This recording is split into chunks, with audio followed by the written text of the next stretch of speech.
చెప్తారు? స్టార్టింగ్ లో first look వచ్చినప్పుడు ఉమ్. పుష్ప లాగా ఉందని చెప్పారు కదా, సో ఆ. వాళ్ళకి ఏం చెప్తారు? ఏడ్చేవాడు ఎప్పుడు ఏడుతూనే ఉంటాడు, ఆడు ఎప్పుడు ఆగడం. అర్థమైందా? ఈ ఏంటంటే ఇప్పుడు మనం తెలుగు ఇండస్ట్రీ గురించి మాట్లాడుతున్నాం, ఒక పెద్ద హీరో గురించి మాట్లాడుతున్నాం, గ్లోబల్ స్టార్ గురించి మాట్లాడుతున్నాం. అంటే మన తెలుగు సినిమా పరిశ్రమని తీసుకెళ్లి ఒక లెవెల్లో పెట్టిన హీరోల గురించి మనం అప్రిషియేట్ చేయాలి. ఇలా ట్రోల్ చేస్తే ఏమొస్తుంది? మన పరువు మనమే తీసుకుంటున్నాం. అర్థమైందా? ఇప్పుడు పక్కనోడిని తొక్కాలి అంటే మనం హైప్ అవ్వాలి. మనల్ని మనమే తొక్కేసుకుంటా ఉంటే ఎప్పటికీ అయిపోలేం. కాబట్టి బాలీవుడ్ రేంజ్ వాళ్ళు ఇప్పుడు భయపడుతున్నారు అంటే టాలీవుడ్ ని చూసి, అది కొంతమంది డైరెక్టర్లు, కొంతమంది హీరోలు కృషి.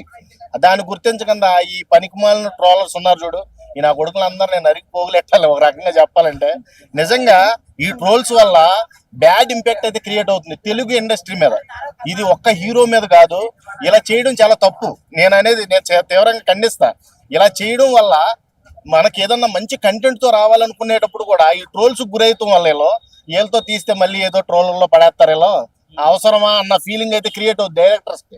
ఎస్పెషల్లీ మంచి మంచి సబ్జెక్టులు ఆగిపోతాయి. మీలాంటి దరిద్రం కొట్టి ఎదవల వల్ల కొన్ని సినిమాలు రావట్లేదు. టాలీవుడ్ ఎదగాలి అంటే వీళ్ళందరూ కూడా ముందు కమ్యూనిటీ స్ట్రైక్లు వేసేసి మొత్తం ఛానల్ అన్ని లేపేయాలి.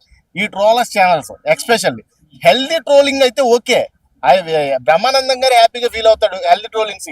నన్నే వాడుకోండి రా బాబు అని పర్మిషన్ కూడా ఇచ్చాడు. అలాంటి వాళ్ళు వాడుకోండి. మీరు ఎంఎస్ నారాయణ వాడుకోండి, బ్రహ్మానందం గారిని వాడుకోండి, సునీల్ గారిని వాడుకోండి. ట్రోలర్స్ కి పెద్ద పెద్ద హీరోలను వాడకూడదు. వాళ్ళని డీగ్రేడ్ చేసినమాట.